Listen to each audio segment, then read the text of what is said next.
자, 하시죠. 지금 재산의 형성된 거를 우리가 먼저 한번 보시게 되면. 예. 아까 이야기한 프레이저 보고서를 근거로 하고 있고요. 또 하나는, 지금 제일 많이 알고 있는 내용들입니다. 예를 들면 유경재단이라든지. 예. 그 다음에 영남학원재단. 예. 그 다음에 정수장학재단. 이런 부분들은 지금 다 알려진 사실들 아닙니까? 그 재산들이 다 시효가 지났고 지금 가지고 있는데 사실은 그 부분에 대해서도 가져와야 되고요. 조사가 들어가야 되고요. 또 한 가지는 구국 봉사 선교대회가 있었고 그게 구국 봉사단으로 바뀌고 다시 새마을 봉사단으로 바뀌는데요. 거기에서 또 최태민 씨가 그 당시에 안양 땅을 살 때 경기도 땅을 살 때 7만 평을 사면서 그중에 7천 평을 사주면서 이름만 건너주면서 돈을 받아가지고 재산을 형성한 게 있습니다. 그 부분들도 지금 그 재산이 어디에 있는지에 대해서 우리가 알아야 되고, 그 다음에 김정념 씨가 쓴 해고록에 보면 그 당시에 건설업체하고 섬유업체, 방직업체에 대해서 민원을 들어주고 그 당시에 돈을 받기 위해서 김정념 씨가 그걸 박정희 대통령한테 이야기해가지고 박근혜 씨가 돈을 챙긴다는 이야기를 못하게 했다라는 그런 책 속에 내용이 있습니다. 그때 형성된 재산들이라든지. 여러 갈래가 있네. 여러 갈래가 있죠. 또. 세 갈래. 여러 갈래. 그렇게 애매하게 말씀하시면 세 갈래. 세 갈래? 우선 쉽게 말씀드리면은, 9억을 금고에서 찾았는데 3억은 전두환이 가지고 6억은 박근혜한테 줬다라는 진술이 본인도 시인을 했던 상황이 있죠. 80년대 신군부가 청와대 들어갔을 때. 11억 나고 난 다음이죠. 그 9억에 대해서도 사실은 지금 어디에 가 있는지 그 돈들이 다 불법 재산들입니다. 예. 그 다음에 신기수 씨인가요? 경남기업 사장이 성북동 집을 지어가지고 박근혜 씨한테 줬잖아요. 거기에서 왜 줬는 증여세를 냈는지, 나중에 팔고 갔다는데 양도소득세를 냈는지, 그 부분에 대해서도 우리가 다 지금 알려진 사항들입니다. 근데 그 부분만 우리가 초법적인 상태로 있었고요. 또 그 당시에 노태우 보안사령관 시절에 비서실장을 했던 안병호 장군이라는 분이 박근혜 씨한테 가서 1톤 트럭 반 정도를 받아 나오면서 최태민 씨가 불려놨다는 이야기가 지금 본인 진술로 이야기가 된 사항이 있거든요. 1톤 트럭 반을 돈을 받았고 나왔다는 거예요? 그 돈인지 금괴인지 자산의 형태는 알 수 없는데 그보다 훨씬 더 많을 거라고 추정을 하더라고요. 그럼 이런 돈들이 지금 어디에 있는지에 대한 부분에 대해서 과연 있는가라고 사람들이 의심을 하지만 이런 분들은 다 증언에 의해서 나온 이야기들이거든요. 할자화되어가 있는 사항들도 있고요. 자, 그러면 그걸 다 찾아야 되지 않겠습니까? 그 이외에도 지금 많은 다른 내용들이 있는데 그 부분들하고 그다음에 그게 지금 현재는 어떤 형태로 숨겨져 있는지에 일단을 보기 위해서 우리가 지금 독일을 간 것이고요. 독일에 가서 보면 페이퍼 컴퍼니 형태로 여기서 이야기하는 페이퍼 컴퍼니는 조셉 피난처에 있는 페이퍼 컴퍼니하고는 조금 개념이 다릅니다. 독일에는 게엠베아라는 유한회사인데 겉으로는 식당으로 해놔놓고 안에는 부동산이 숨겨져 있다든지 호텔을 운영하는 사람 따로 호텔 부동산 소유한 따로 그다음에 옷가게 만들어 놓고 거기에 또 따로 부동산이 숨겨져 있다든지 후라이팬 테이프 판매 이래 놓고 다시 밑에는 가보면 큰 부동산 임대가 있다든지 이런 형태로 숨겨져 있는 재산들이 저희들이 이번에 가서 확인하고 독일에 가면 머니하우스라는 게 있습니다. 예. 머니하우스라는 게 이제 진보 언론에서 만든 하나의 재산을 찾을 수 있도록 법인이 설립이 되면은 법인 설립 주주가 누구다, 자본금이 얼마다, 이 사람들이 청산할 가능성이 얼마다까지 그런 내용들로 잘 된 아주 광범위한 DB네요. DB가 있는 거죠. 그래서 우리나라는 그런 게 없는 게 참 안타깝더라고요. 그걸 보고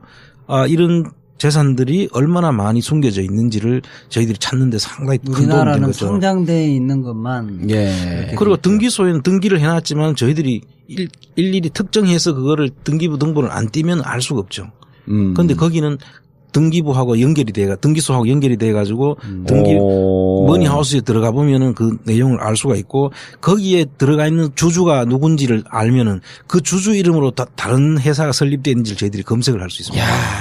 그래서 저희들이 그렇게 찾을 수 있었던 겁니다. 사실 안원구 총장님이 말씀하신 게 신뢰가 가는데 안민석 의원이 돈을 찾았다 그러면서 이 얘기를 안 해요. 이 얘기를 안 하고 머니하우스 얘기만 계속 하는데 머니하우스에 뭐가 있다는 건지 도대체. 저는 굵은 이야기만 하고 디테일한 거는 안 총장님 몫으로 둬야지. 안 총장님도 그 회사를 다 들여다보고 그 회사에 소속되어 있는 사람을 검색하면 무슨 재산 등등이 연결되어 있다라고 하는 얘기를 딱 들으니까 전체가 하나의 웹처럼. 그건 일반인들도 접속이 가능한 그렇습니다. 건가요? 예. 그러니까 국내에서도 그렇습니다. 지금 가능한데 이제 그 영어 버전이 없다고 그러더라고요. 저는 이제 접속은 안 해봤는데 누가 이제 그 접속을 해보니까 독일어 버전만 있답니다. 그리고 거기에 이제 아바리스를 포함한 여러 명의 이 재산 관계를 추적했던 제보자들이 밤잠을 안 자고 그것만 덕후입니다. 그걸. 이 세 명의 바리스가 있는데요. 아바리스, 가바리스, 여바리스 세 명의 바리스가 있는데요. 아가바.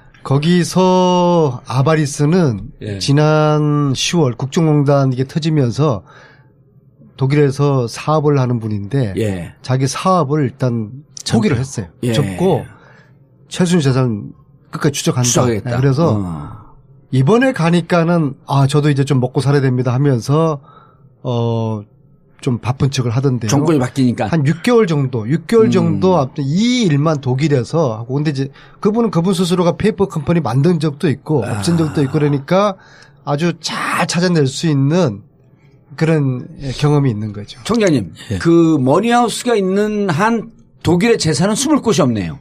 그렇습니다. 상당히 이제 많이 노출이 되죠. 그 일부는 뭐 지워달라고 하면 또 지워도 주는 모양이에요. 그래서 일부는 전번에 우리가 찾았던 재산들이 새로 우리가 확인을 들어가니까 일부가 지금 삭제된 데도 있다고 하더라고요.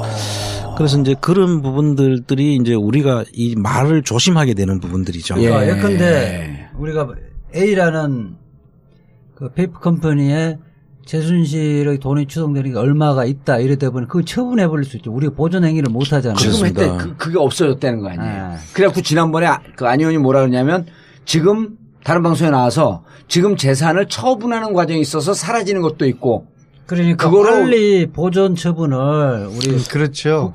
우리 뭐 국세청이든 해서 그 독일 기관하고 공조를 해서 보존 처분을 빨리 그러니까 이제 이 법 처리가 끝난 다음에 조사해서 몰수하자라고 하는 주장은 다 날라간 은닉하고 처분할 시간을 주겠다는 이야기지. 자, 그러면 국장님 이게 최순실의 숨겨놓은 재산이다라고 하는 실마리를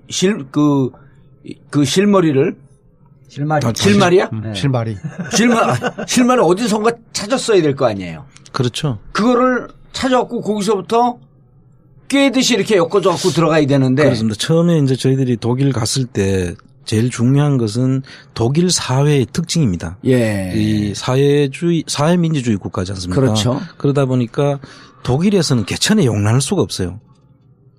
그러니까 독일에서는 차근차근히 돈을 모아가지고 갑자기 부자가 될 수가 없는 거예요. 다 서로 알고 있는. 다 알고 있죠. 교민 사회에서는. 부자가 될 수가 없는 구조. 그런데 갑자기 이 사람이 저 사람 전에는 크게 잘 살지 않았는데 갑자기 호텔을 운영한다든지 갑자기 무슨 큰 식당을 운영한다든지 가보면 저 엄청난 돈이 들 텐데 저걸 어떻게 운영해? 이런 사람들은 저희들이 이제 체크를 했고 그걸 그 독일에 있는 우리를 도움을 주는 사람들이 그런 정보들 제보를 다 저희들 받아가지고 그 사람들은 실제로 저희들이 독일에 가면 한시도 우리 안 의원님이 쉬지를 않아요. 정말 차가 엉덩이가 짓무를 정도까지 차를 타고 다니고 주진우 기자는 코피 터졌습니다. 그래서 저희들 직접 다 확인하면서 저희들이 찾아서 확인하고 만나서 대화하고 정말 발로 뛰면서 확인한 것이지 이게 그냥 이루어진 일들은 아닙니다. 근데 그 머니하우스가 아마도 저희들이 듣기로는 이제 90년대부터 전산화 작업이 된 것 같아요. 근데 최순실은 저희들이 확인하기로 아마 80년 초반부터 독일을 다녔거든요. 그러면 어쩌면은 80년대 머니하우스 나타나는 기업들이 90년대부터만 나타난다고 그러면은 80년대도 이미 그런 그 회사 설립을 했을 가능성도 있다고 보고요. 최초로 머니하우스 나타나는 최순실의 회사가 92년도에 유벨이라는 회사거든요. 유벨. 예. 네, 그 92년도는 또 우리나라가 금융실명제가 시행하던 해. 93년도죠. 93년도. 그 분위기가 막 흐름을 타던 때죠. 거기에 나타나는 독일 교포 유아무개 씨가요. 예. 이번에는 그분이 직접 저에게 전화가 와서 만납니다. 자기 진짜 억울하다. 왜 자꾸 자기 이름을 언론에다가 안 의원님이 이야기하는지 억울하다. 그래서 저희들이 이제 두 가지를 요청을 했어요. 억울하면은 그럼 당신이 하고 있는 지금 호텔이라든지 여러 가지 사업에 대해서 정확하게 좀 해명을 해라. 이 돈이 어디서 났는지. 그러니까 유대인 사위가 도와줘서 하는 것이다. 근데 독일 현지 교포들 이야기들은 유대인들은 부모 형제 간에도 10원 한 푼 안 준다. 이게 말이 안 되는 것이다. 그래서 그러면 제가 그렇게 요청을 합니다. 첫째, 유대인 사위를 좀 만나게 해달라. 아하. 그런데 그게 이루어지지 않았고요. 예. 두 번째, 그 유모라는 분이 룩셈부르크의 계좌를 가지고 있습니다. 룩셈부르크도 대표적인 조세피난처 예. 텍스 헤븐이죠. 그래서 왜 그랬냐고 물었는데 뭐 조그만 규모다 몇만 불밖에 안 된다. 그러면 그걸 한번 좀 자료를 한번 보여달라 했는데 그걸 안 보여주고요. 다시 한번 괜찮은 구석이 한두 개가 아니네. 네. 저희들은 이제 그분이 굉장히 중요한 키맨으로 보는데요. 예. 그분의 주장은 92년 이후로 25년 동안 최순실을 단 한 번도 만난 적 없다. 80년 초반부터는 쭉 80년 동안 도와줬는데 92년부터는 단 한 번도 만난 적 없다라고 주장을 하고 계시니까 그래서 다음에 제가 다음 주에 또 가거든요. 또 가요? 예, 다음 주 다섯 손가락 5번까지는 해봐야 되잖아요. 안흥구 총장님도 같이 가시나요? 이제 저희들 돈이 없어요. 돈이 없습니다. 그래서 다음 아니, 주에는 경비를 좀 지원해 줄게 그럼. 6번째 갈 때 저희들이 이제 팀 예. 만드는데 저희들이 움직이려고 그러면 이제 팀이 만들어져야 되니까. 그럼 제가 여기서 공개적으로 한 500만 원 드릴게요. 경비로. 하여튼 말씀만 들어도 감사하고요. 아 진짜 준다니까 아니요. 이지아 변호사한테 물어보세요. 준다면 줘요 저는. 아 그럼 내가 알고 있는데 네. 뭐 설마 안 주겠습니까? 그럼 받으면 고맙다 그래야지 뭐 말하면 돼. 아니 너무 가슴 우선 벅차가지고. 근데 예. 아 그래서 예. 그래서 다음 주에 제가 다시 독일 갈 때 유아무개 사장님 예. 다 듣고 있더라고. 어떻게 이걸 스크린 하는지. 그래서 유대인 사위 만나게 해주시고 아하. 룩셈부르크 그 은행 그 자료 예. 저에게 한번 보여주십시오. 그러면 예. 그 유 사장님 억울하다고 하는 거 해명할 수 있습니다. 안 의원님이 다른 방송과 또 우리 제가 출연하는 다른 방송에 나와서 그 스위스 위안은행 스위스 지부 네. 그 얘기를 계속 강조하면서 얘기하는데 한 2%가 좀 부족하더라고요. 자, 안 청장님. 그거는 지금 이렇게 보셔야 되죠. 프레이저 보고서가 1978년도에 나오고 76년도에 일단 스위스 유니온 뱅크에 있던 박정희 비자금이라고 볼 수 있는 부분은 일단 거기서 크로즈가 됩니다. 그럼 그게 그냥 없어지지는 않았을 거 아닙니까? 예. 거기에 저희들이 착안을 했고 그럼 어디로 갔을까? 그게 그냥 갑자기 사라졌는데 어디로 갔을까에 대한 의문을 가지고 있는데 우리 그 또 교포 한 분이 우리 안 의원님한테 또 제보를 해요. 그럼 무슨 제보를 하냐 하면은 스위스 사무실이 예. 외환은행 스위스 사무실에 있었다. 근데 그때 독일 프랑크푸르트하고 그 스위스하고는 4시간 정도 거리거든요. 예. 근데 그 4시간 정도 거리에 외환은행 프랑크푸르트 지점장 하시던 분이 박근혜 씨의 그 이종 사촌 오빠 홍세표 씨라는 홍세표. 분이 그 당시에 프랑크푸르트 외환은행 지점장이셨다는 거고. 예. 그게 96년도에 76년도에 없어지고 76년도에 그게 만들어집니다. 그럼 만들어져서 홍세표 씨가 외환은행 그 장을 하시고 퇴임을 하는데 그게 98년도거든요.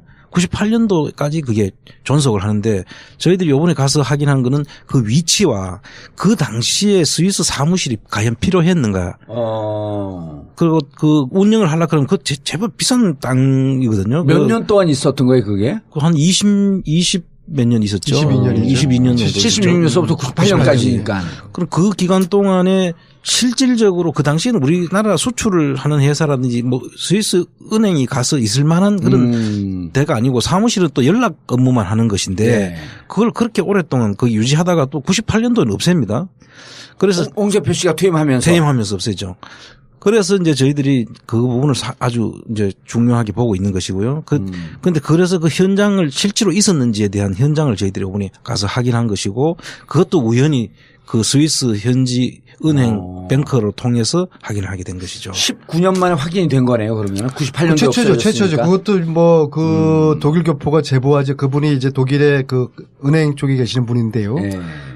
그분이 제보 없었으면 이건 또 영원히 묻힐 수 있는 그런 진실이었고요. 아무튼 중요한 것이 홍세표, 박정희의 처조카 홍세표 씨가 독일 프랑크푸르트 지점장으로 있을 그 당시에 스위스 사무실 은행이 76년에 개설되었고 또 홍세표 씨가 외환은행장으로 퇴임하던 98년에 폐쇄된 게 이게 우연의 일치인가.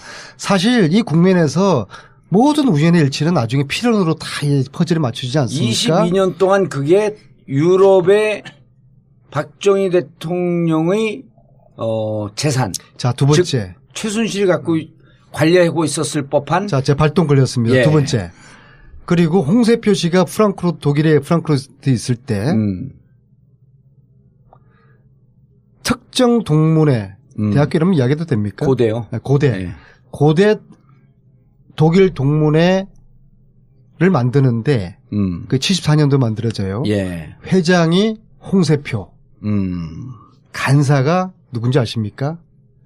양혜경. 우리는 홍세표 씨가 나이가 더 많네요. 예. 그럼 한 3년인가 4년인가? 아니, 10년 정도인 것 같아요. 그래서 양혜경이란 분은 삼성유럽 본부장 출신인데 우리가 이분을 굉장히 의심을 하면서 여러 가지 우리가 사실을 좀 확인해야 되니까 좀 만나자고 해서 방송에 한 100번 떠들었을 거예요. 그렇죠.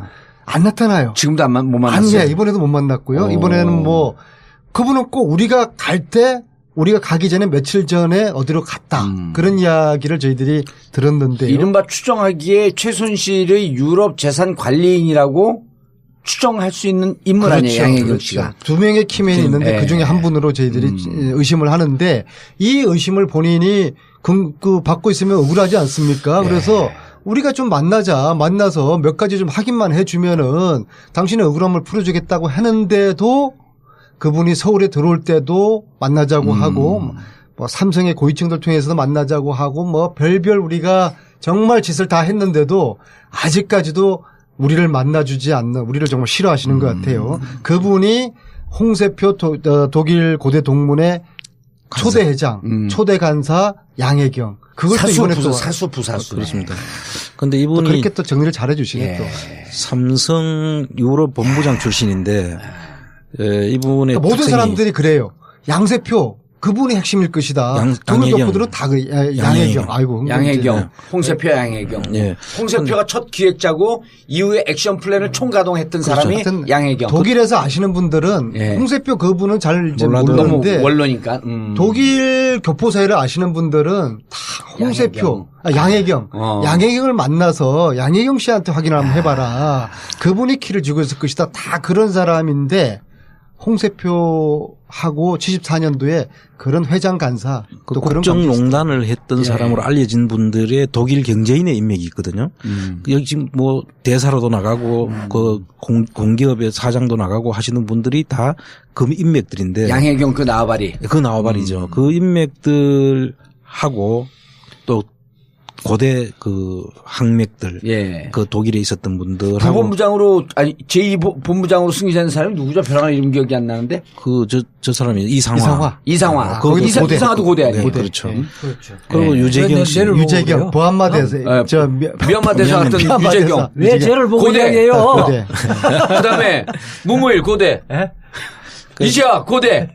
그래서 그 인맥들이 뿐만 아니라 이분은 또 IOC의 승마 관련한 그 커넥션이 있어요. 그래서 지금 삼성의 지금 그 승마 관련한 일들도 다 그분이 주관을 했고 그분이 쓴 책을 제가 봤는데 그분은 명품을 되게 좋아해요. 블라디미르. 대체로 전부 명품만 가지고 이야기를 책에다 잔뜩 써놓으셨더라고요. 그래서 가서 한번 아니면 우리를 만나서 이야기를 하면 우리가 이런 이야기를 안 하지 않습니까? 계속 제가 3번 가서 3번 다 그 집을 갔었어요. 갔는데 가면은 며칠 전부터 집이 비어 있다. 그런데 그 집이 뭐냐 하면 삼성의 그 간사예요. 그 간사인데 지금 이분 퇴임을 하셨잖아요. 지금 삼성하고 직접적으로 관련이 없어요. 그런데 아직도 그 간사를 쓰고 계시는 거예요. 삼성의 관사. 예. 아. 그 관사가 지금 그러면 그 관사를 쓰게 되면 결국은 배임 행위가 될 수도 있는 거예요. 그렇죠. 예. 그래서 그 부분에 대해서는 지금 이런 이야기가 나가고 어떤 조치를 하고 있는지는 모르겠는데 이재 변호사님, 네. 이래고도 양혜경 그분이 나타나지 않으면은 어떻게 됩니까? 저는 근데 얘기를 들으면서 실마리가 이 정부 내에서 지금도 존재하고 있는 사람들이 실마리를 갖고 있을 것 같은데 이게 지금 이제 양혜경 독일 인맥 아닙니까? 독일 인맥이면서 동시에 삼성 인맥 아니에요? 이걸 머리 위에서 컨트롤하고 있는 게 국정원 인맥입니다. 국정원은 진실을 알고 있죠. 당연히 이 과정에서 예. 국정원이 함께 그러면 국정원은 움직였죠. 진실을 알고 있고 그다음에 그 삼성이 2014년 9월 15일서부터 2015년, 2016년까지 만나면서 삼성과 최순실 박근혜 커넥션 아니에요. 독일에 갔을 때 이 정점에 누가 있었냐면 양혜경이 있었다 그러면 이 퍼즐이 다 맞춰지고. 야, 정말 봉도사님 이 이야기 한 90% 가까운 내용으로 예. 며칠 전에 저에게 독일에서 제보가 그렇게 왔어요. 그리고 또 하나는 안 의원이 그때 이상한 가설을 세웠다가 내가 그 앞에서 부정하진 않았는데 그때 부정하지 않은 게 참 잘했다고 생각한 게 2016년에 그 브라질 올림픽이 있었잖아요. 그때 그 유승민이 탁구 선수죠. IOC 위원이 되잖아요. 그렇습니다. IOC 위원이 돼요. 김종희가 안 도와줬죠. 그렇죠. IOC 위원이 됐는데 혼자 힘으로 됐단 말이에요. 그때. 박태환이 출전도 방해했죠. 박태환이나 이런 친구들을 다 막은 이유가 김연아도 싫어했죠. 유승민이 되지 않고 박태환이나 이제 이런 친구들을 다 배제하고 그 이유가 뭐냐면 2020년에 동경올림픽에서 김연아 금메달을 따게 하고 IOC 위원을 만들고 정유라 IOC 그 금메달을 따게 하고 그 다음에 IOC 위원을 만들고 국회의원으로 밀을 것이다 라고 한 얘기를 할 때 내가 너무 나간 것 같다. 근데 그럼에도 불구하고 저질 안 했는데 양혜경이 IOC에 네트워킹이 있다라고 하는 얘기를 딱 듣는 순간 이 작품이 이미 2020년, 2024년 국회의원 선거까지 보고 있는 이 그림이 IOC 위원은요 굳이 뭐 메달을 꼭 따야 된다는 그런 규정은 없고요. 예. IOC 위원 되는 과정에서 그래도 삼성의 힘은 막강합니다. 그래도 상품이 어느 정도 그리고 이제 저들은 제가 왜 그런 거 가설 세우냐 그러면은 그 당시에 14년, 15년 그 당시에 저들은 이 보수 정권이 천년 만년 갈 거로 생각했잖아요. 그래서 정권이 밀고 그다음에 삼성이 밀면은 IOC 위원 그거는 충분히 만들 수가 있죠. 그리고 그러니까 거기 그 1819라고 하는 그걸 썼다는 거 아니에요? 18대 대통령, 19대 대통령. 자기들 마르고 닳고 또 실질적으로 집권한다 이 플랜 짜놓은 거 아니에요? 그렇죠. 자, 정치적으로는 그런데 그러면 가서 독일에 가고 이런 과정 속에서 돈이 아까 얘기했던 몇 가지 경로가 있었단 말이에요. 근데 돈의 뭉태기가 좀 느껴지던가요? 그럼요. 이게 이런 부분들은 어떻게 보면 독일은 이제 부동산 형태지 않습니까? 예. 그다음에 스위스, 오스트리아, 이번에 가서 또 뭐 오스트리아에도 호텔을 샀다는 제보가 있었고요. 그리고 스위스하고 헝가리까지 최순실이가 여러 번 다녀갔다는 제보들을 저희들이 접했고요. 그 루트를 이번 따라가서 저희들이 다 확인을 하고 왔는데 이번에 조세피나 저 갔다 왔잖아요. 또. 리텐슈타인이라고 그 리텐슈타인은 그 스위스 그 지리에서 한 1시간 반 정도 떨어진 북스라는 곳이 있습니다. 스위스 그 국내인데요. 그 스위스 북스에서 다리를 하나 건너면은 리텐슈타인이라고 아주 소국이 왕이 다스리는 국가인데 거기에 세계 그 비자금들이 거기에 다 모여 있었다라는 일이 있고 한때 그 스위스 리텐슈타인에 있는 은행원이 그 제보를 그 안에 있는 그 내용을 들고 독일 정부에다 팔아넘긴 적이 있었습니다. 그래서 그 독일 정부에서 그걸 또 다시 우리도 가서 그걸 사오려고 한 시도를 한 적도 옛날에 있었고요.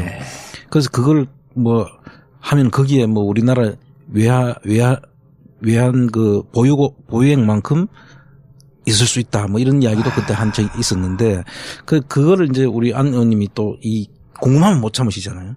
그래서 오늘 무조건 가보자고 해서 그 멀리를 또 갔다 왔죠. 가구는 뭐 찾지 못했어요. 그래서 리텐 시장이. 아니 거기 이제 우리로 치면 금융감독원 쪽의 사람들을 만났어요. 예. 만나서 이전에 한국에 이런 기관에서 방문한 적이 있냐? 자기들 알기로는 처음이다. 사실 우리가 이게 이런 조세피난처에 뭐 부정한 돈들 뭐 재벌일 수도 있고 예. 많이 거기 갖다 숨겼을 가능성이 있잖아요. 그러면은 우리 조세당국에서 이런 데를 유심히 관찰하고 그쪽에 관계자들도 계속 파견 소통하고 또 우리가 가보기도 하고 그래야 되는 건데 이번에 만약에 정말 그분들 이야기들을 우리가 처음 왔다고 하면은 좀 유감스러운 거고요. 그리고 이제 그분들이 그러더라고요. 만약에 여기에 필요한 그런 금융 자료들 원하는 게 있으면은 한국의 금융감독원 관계 당국에 정식으로 자료 요청하면은 우리가 적극적으로 우리가 자료 다 준다. 그러니까 즉 말하자면 이게 이렇게만 진행된다 그러면은 우리 한국 사람 이름으로 거기 리히텐슈테인의 계좌를 가지고 있는 이건 전부 다 이게 돈 세탁 내지는 탈세하는 거죠. 그런 명단들을 우리가 다 뽑아볼 수 있다는 그럼 거예요. 지금 개인이 가는 데는 뭐 조사권이 없고 또 우리는 독일이나 못 주죠. 외국에서 국가기관이 협력할 리도 없으니까 지금 확인하는 것은 독일에 있는 제보자의 말이 신빙성이 어느 정도 있는지를 현지를 가서 여러 가지 정황을 봐서 판단을 하는 일이네요. 네, 그렇습니다. 저희들이 재밌는 실제에 게 대한 사진도 찍고. 잠깐만요. 네. 그렇게 하면 뭐 계속 이야기는 할 수 없으니까 현재 네 차례 가서 파악하기로는 최순실의 회사나 또는 개인에게 지금 위탁되어 있을 추정 돈은 어느 정도의 금액이에요? 지금 이제 그 부분에 대해서 이제 제일 궁금해 하시는데 네. 사실 부동산 형태로 있으면 그거를 우리가 어떻게 평가를 할 수가 없지 않습니까? 뭐 크기를 가지고 할 수도 없고 현지 현재 시세를 어느 정도 있는지 물어봐야 되는 것인데 빌딩 하나고 그거 그런 예를 게 들어 아니니까 일일이 하나씩 다 찾아가면서 한다는 게 현재로서는 무리고요. 또 그다음에 이제 금융자산으로 숨어져 있는 경우에는 우리가 금융조사를 해봐야죠. 그래서 잔고가 얼마나 있는지. 예, 뭐 가서 이제 어떤 형태로 이게 뭐 채권 형태로 있는지 또 뭐 금괴 형태로 있는지 지금 대여금고로 돼 있을 수도 있고 하니까. 그러면 그렇게 물어볼게요. 그러니까 지금 페이퍼 컴퍼니 최순실 것으로 보이는 페이퍼 컴퍼니 몇 개나 예상되죠? 400개 이상 정도 저희들이 보이고요. 400개예요? 예, 400개 이상으로 보고. 이걸 독일에 있는 덕후들이 찾아낸 거야. 그러니까 400개 이상이 되고. 그러니까 그동안 이제 90년대부터 지금 존재하는 것도 있고 만들어졌다가 폐쇄된 게 있고 그래서 전체적으로 그 정도 규모가 되는 것이고요. 그러니까 소멸됐던 소멸 없어진 것까지 한 400개 정도 되고 네, 현재 그렇죠. 지금 살아있는 페이퍼 컴퍼니는 한 몇 개나 정도 되는 것 같아요. 그것도 지금 뭐 저희들 한 파악이 정확하게 안 되죠. 정확한 그런 숫자는 지금 안 되는데 그것도 한 3, 400개 지금 보는 겁니다 지금. 부동산도 최순실의 사명 재산으로 보이는 것도 상당수가 있는 거예요. 그 속에 부동산이 숨어 있죠. 그러니까 이제 그 속에. 심지어는 이렇습니다. 예를 들어서 그 부동산이 있는데 예를 들면 이런 식으로 예를 들 수 있죠. 92년도에 만들어진 게 유벨이라는 회사잖아요. 네. 그 유벨이라는 회사를 유준호 씨는 어떻게 알고 있는지 하면 오사카라는 일식집으로 알고 있어요. 일식집이 유벨이에요. 오사카 일식집이. 근데 그 속에는 유벨이라는 회사는 사실상 부동산이죠, 그게. 그러니까 이제 본인들도 그 내용 이게 최순실 재산을 가지고 있는지도 모를 수도 있어요. 그러니까 예컨대 우리 같은 경우는 법인이 있고 우리 부동산 등기부 같은 경우 보면 뭐 누구 소유자가 있잖아요. 그렇죠. 부동산 등기부 법인 이름으로 들어갈 수도 있죠. 그러니까 법인 이름으로 들어갈 수 있는데 아까 유벨. 유벨 말고 재산 추적할 수 있는 거.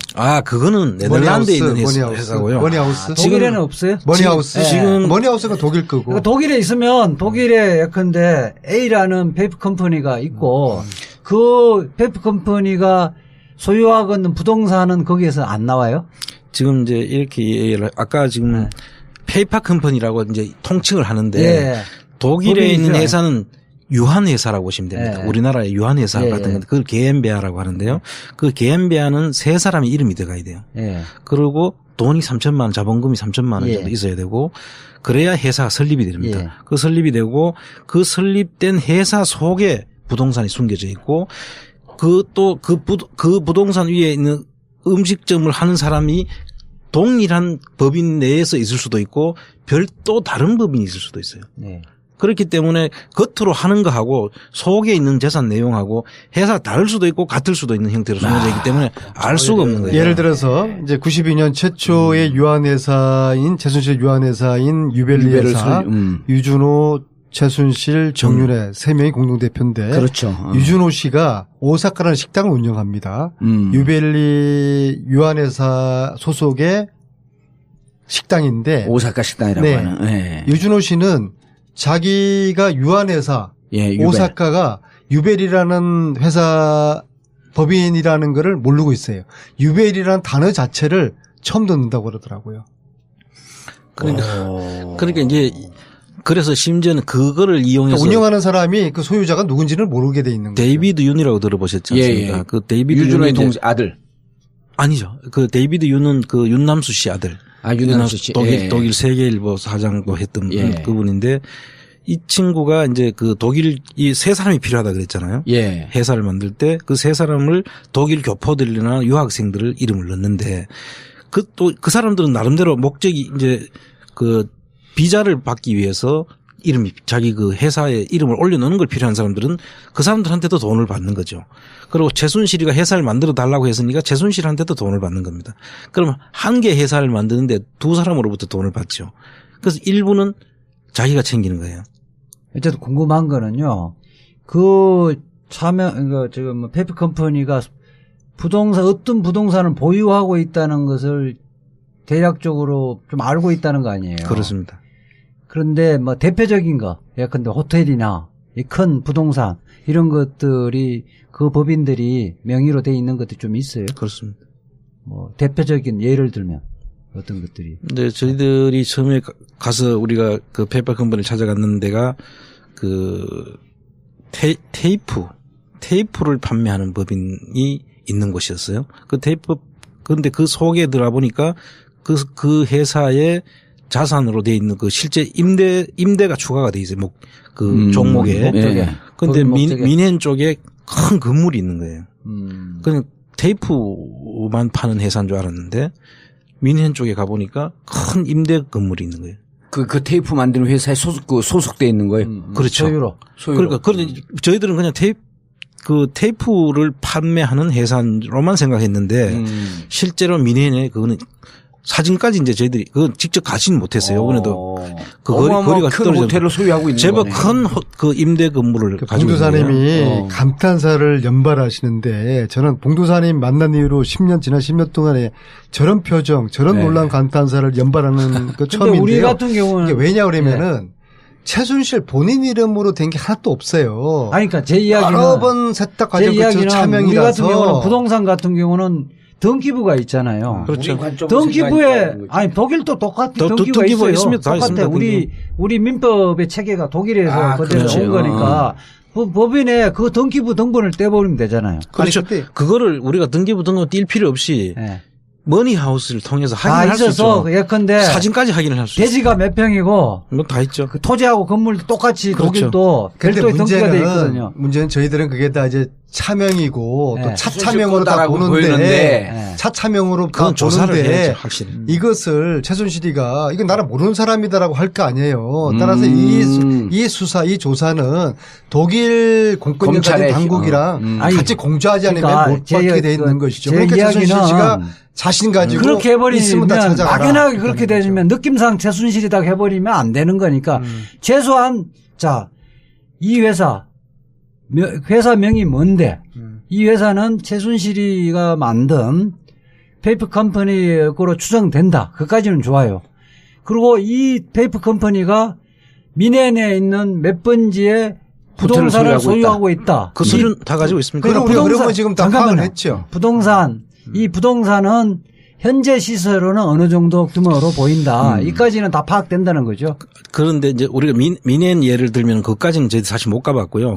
사진 필요 없이 등기부 등본으로 다 하면 나오니까 되죠. 머니하우스에 다 나오니까요. 그 사진은 가지고 있고 저희들이 그게 잠깐만요. 넘어가기 전에 그게 왜 최순실의 차명 계좌라고 하는 거는 그 독일 추적했던 사람들이 설명을 해 주나요? 아니요. 머니하우스에 그게 그 회사 소속으로 돼 있다니까요. 이게 예를 들어서 아까 예를 들어서 그 테이프를 팔지 않습니까? 예. 테이프를 팔고 우리는 테이프를 팔면 테이프를만 팔지 그 부동산 임대를 추가를 잘 안 하죠. 물론 할 수도 있지만 우리나라도. 근데 그 테이프를 파는 회사는 최순실 회사예요? 최순실 회사 걸로 보이는 회사죠.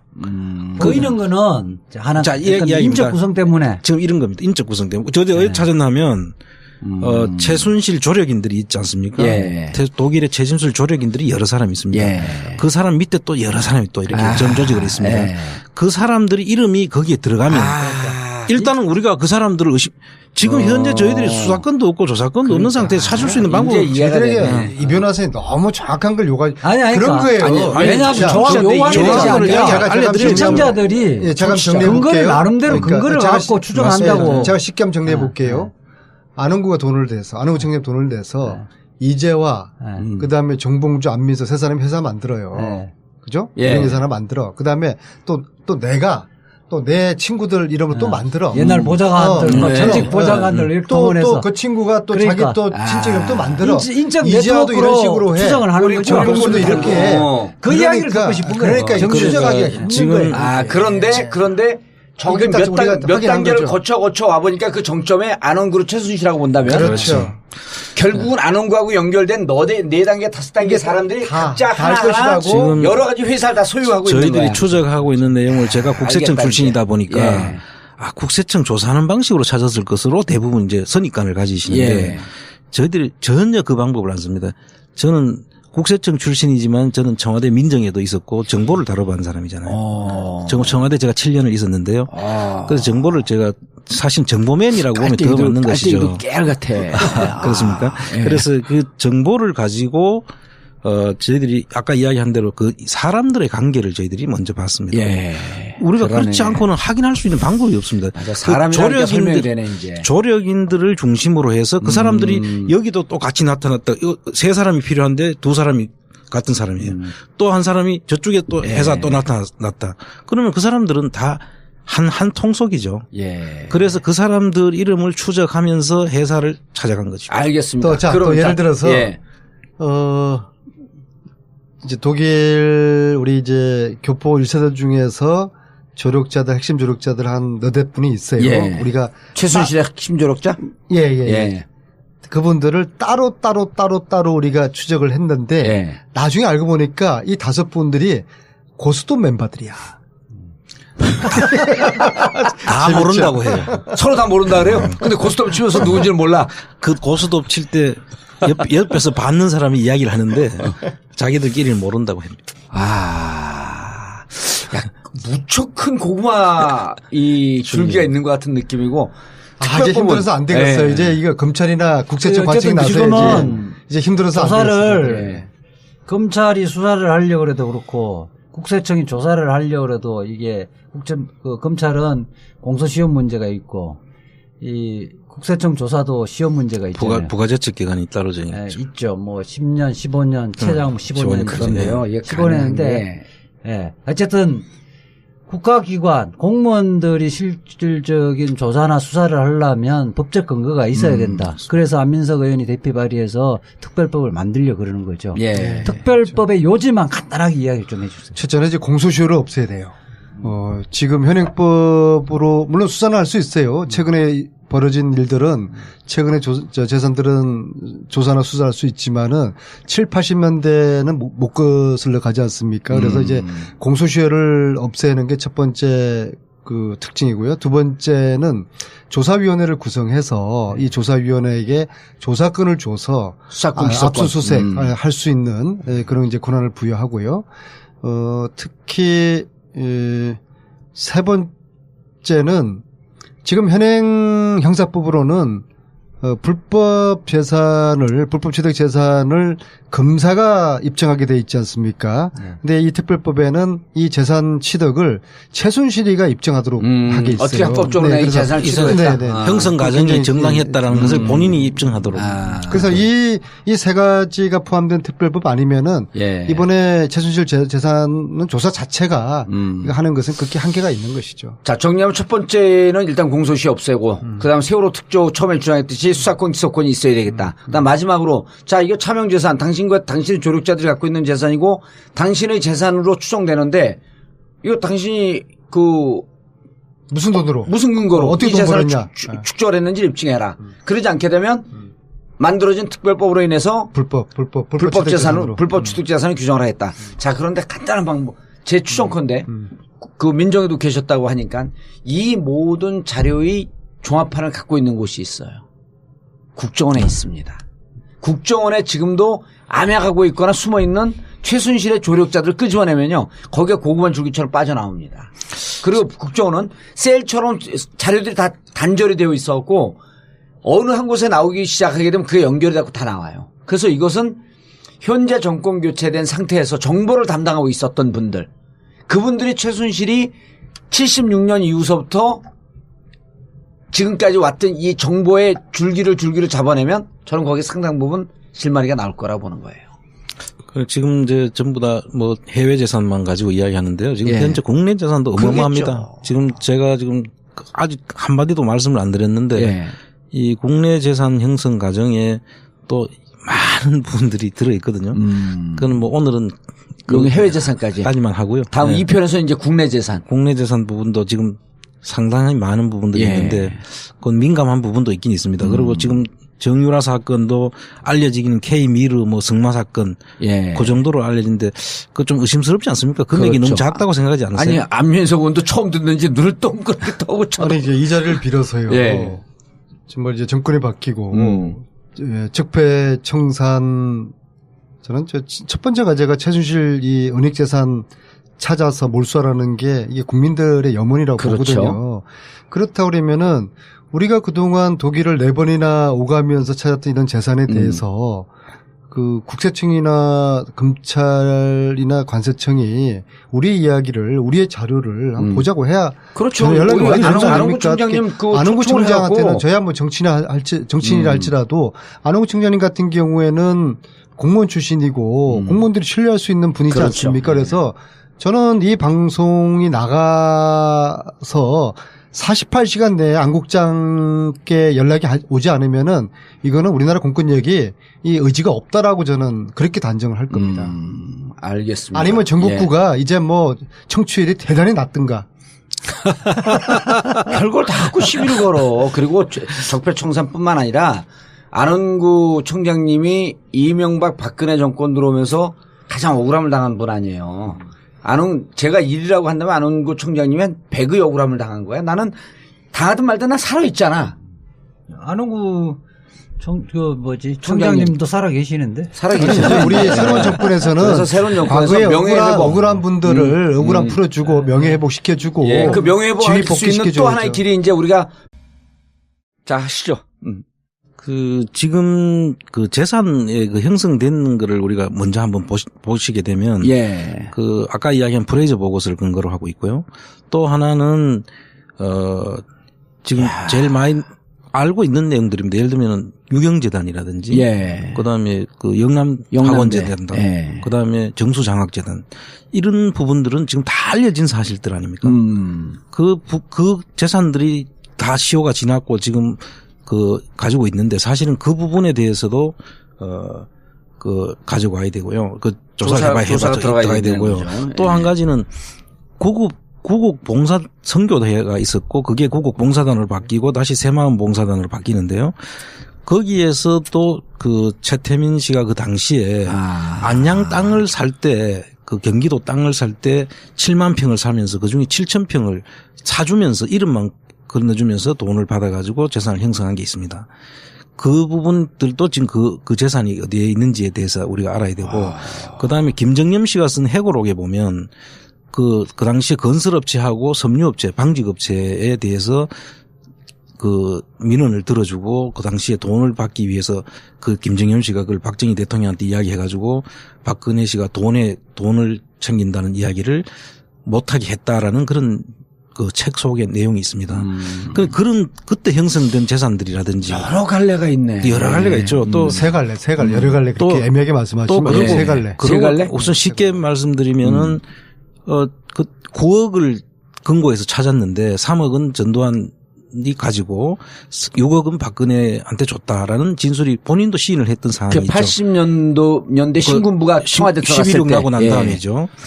그 9억에 대해서도 사실은 지금 어디에 가 있는지 그 돈들이 다 불법 재산들입니다. 예. 그 다음에 그 신기수 씨인가요? 경남기업 그 사장이 성북동 집을 지어가지고 박근혜 씨한테 줬잖아요.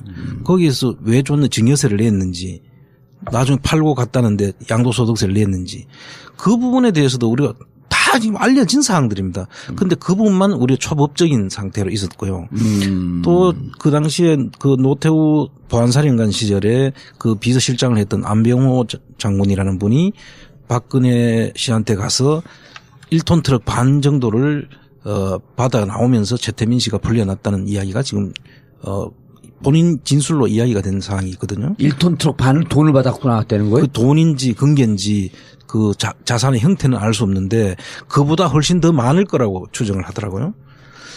그럼 이런 돈들이 지금 어디에 있는지에 대한 부분에 대해서 과연 있는가라고 사람들이 의심을 하지만 이런 분들은 다 증언에 의해서 나온 이야기들이거든요.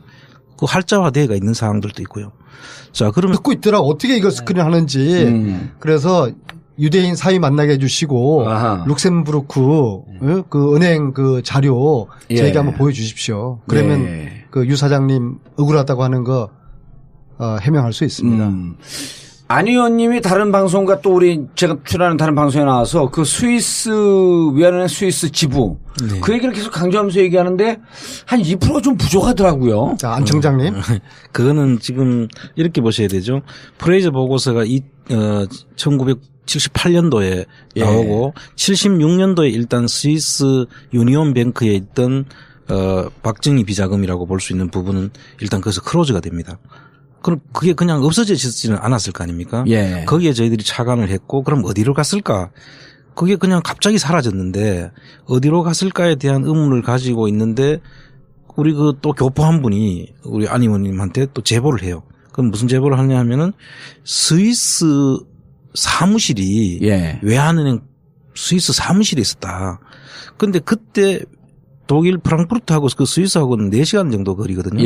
근데 그 4시간 정도 거리에 외환은행 프랑크푸르트 지점장 하시던 분이 박근혜 씨의 그 이종 사촌 오빠 홍세표 씨라는 분이 그 당시에 프랑크푸르트 외환은행 지점장이셨다는 거고 그게 96년도에 76년도에 없어지고 76년도에 그게 만들어집니다. 그 만들어져서 홍세표 씨가 외환은행 그 장을 하시고 퇴임을 하는데 그게 98년도거든요. 98년도까지 그게 존속을 하는데 저희들이 이번에 가서 확인한 거는 그 위치와 그 당시에 스위스 사무실이 과연 필요했는가.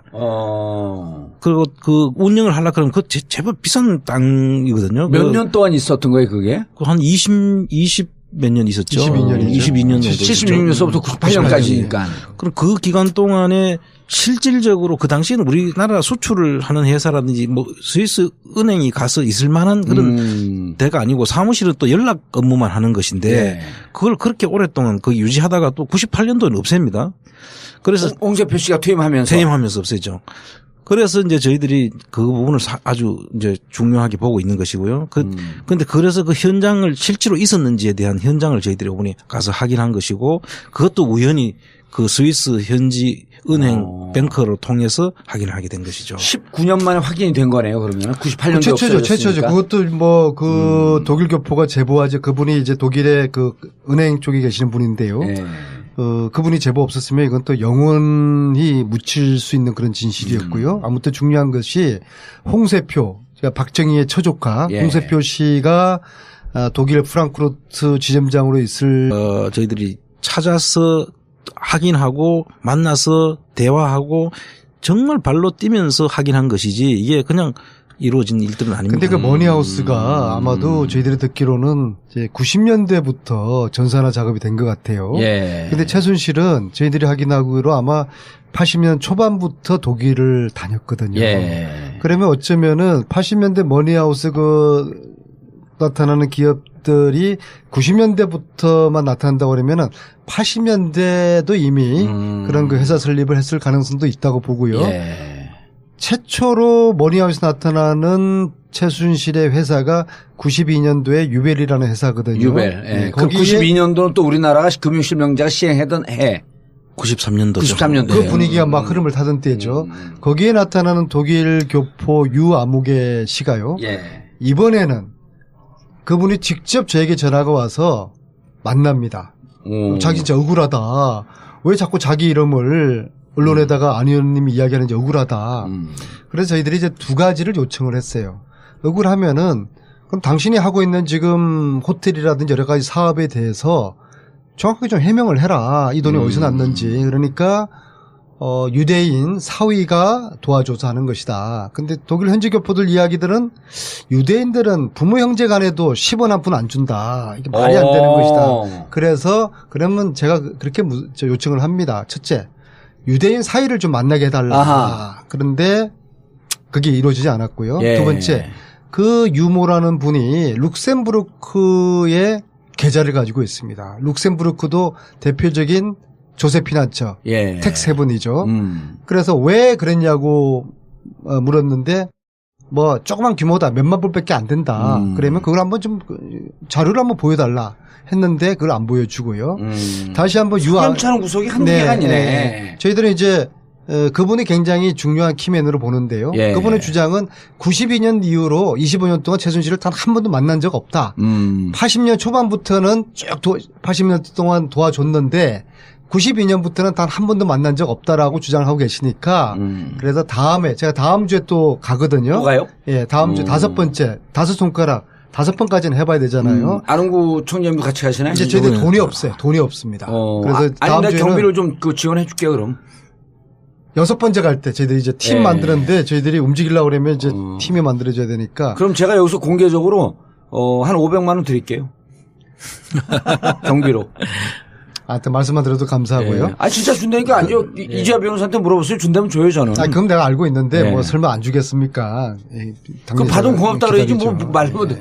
아니 너무 가슴 우선 벅차가지고. 근데 예. 아 그래서 예. 다음 주에 제가 다시 독일 갈 때 유아무개 사장님 예. 다 최순실 재산 끝까지 추적한다. 추적하겠다. 예, 그래서 이번에 가니까는 저도 이제 좀 먹고 살아야 됩니다 하면서 좀 바쁜 척을 하던데요. 정권이 바뀌니까. 한 6개월 정도 아무튼 이 일만 독일에서 하고 근데 이제 그분 스스로가 페이퍼 컴퍼니 만든 적도 있고 없앤 적도 있고 그러니까 아주 잘 찾아낼 수 있는 그런 경험이 있는 거죠. 총장님, 예. 그 머니하우스가 있는 한 독일의 재산은 숨을 곳이 없네요. 그렇습니다. 상당히 이제 많이 노출이 되죠. 그 일부는 뭐 지워달라고 하면 또 지워도 주는 모양이에요. 그래서 일부는 전번에 우리가 찾았던 재산들이 새로 우리가 확인을 들어가니까 일부가 지금 삭제된 데도 있다고 하더라고요. 그래서 이제 그런 부분들이 이제 우리가 이 말을 조심하게 되는 부분들이죠. 예. 그러니까 예컨대 우리가 A라는 그 페이퍼 컴퍼니에 최순실의 돈이 추동되는 게 얼마가 있다 이러다 보니 그거 처분해버릴 수 있죠. 우리가 보존 행위를 못 하잖아요. 지금 했대 그게 없어졌다는 거 아니에요. 그래갖고 지난번에 그 안 의원이 뭐라 그러냐면 지금 다른 방송에 나와서 지금 재산을 처분하는 과정에 있어서 사라지는 것도 있고. 그러니까 빨리 보존 처분을 우리 그렇죠. 우리 뭐 국세청이든 해서 그 독일의 독일 기관하고 공조를 해서 보존 처분을 빨리 그러니까 이제 이 법 처리가 끝난 다음에 조사해서 몰수하자라고 하는 주장은 다 날라간 은닉하고 거지. 처분할 시간을 주겠다는 이야기지. 자, 그러면 국장님 이게 최순실의 숨겨놓은 재산이다라고 하는 실마리를 실마리야? 네. 실마리 어디선가 찾았어야 될 거 아니에요. 그렇죠. 그거를 찾아갖고 거기서부터 꿰듯이 이렇게 엮어져갖고 들어가야 되는데. 그렇습니다. 처음에 이제 저희들이 독일 갔을 때 제일 중요한 것은 독일 사회의 특징입니다. 예. 이 사회민주주의 국가지 않습니까? 그렇죠. 그러다 보니까 독일에서는 개천에 용납할 수가 없어요. 그러니까 독일에서는 차근차근히 돈을 모아가지고 갑자기 부자가 될 수가 없는 거예요. 다 서로 알고 있는. 다 알고 있죠. 아하. 교민 사회에서는. 부자가 될 수가 없는 구조. 그런데 갑자기 이 사람이 저 사람 전에는 크게 잘 살지 않았는데 갑자기 호텔을 운영한다든지 갑자기 무슨 큰 식당을 운영한다든지 가보면 저 엄청난 돈이 들 텐데 저걸 어떻게 운영해? 이런 사람들은 저희들이 이제 체크를 했고, 그걸 그 독일에 있는 우리를 도움을 주는 사람들이 그런 정보들 제보를 다 저희들 받아가지고 그 사람들은 실제로 저희들이 독일에 가면 한시도 그 우리 안 의원님이 쉬지를 않아요. 정말 차가 엉덩이가 짓무를 정도까지 차를 타고 다니고 주진우 기자는 코피 터졌습니다. 그래서 그 저희들 직접 다 확인하면서 그걸 다 찾아야 되지 않겠습니까? 그 이외에도 지금 많은 다른 내용들이 있는데 그 부분들하고 그다음에 그게 지금 현재는 어떤 형태로 숨겨져 있는지의 일단을 보기 위해서 우리가 지금 독일을 간 것이고요.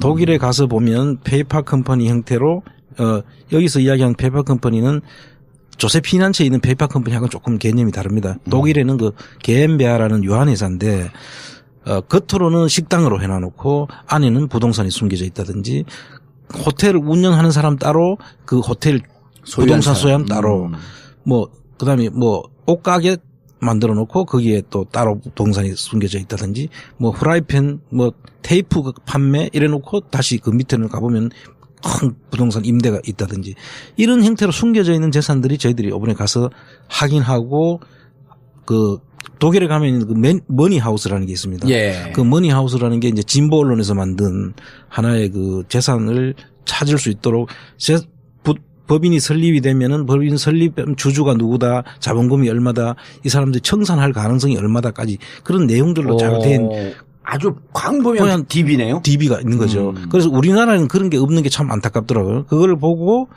이런 재산들이 얼마나 많이 숨겨져 있는지를 저희들이 찾는데 상당히 큰 도움이 된 우리나라는 거죠. 상장되어 있는 것만. 예. 그리고 등기소에는 등기를 해놨지만 저희들이 일일이 특정해서 그거를 등기부 등본을 안 띄면 알 수가 없죠.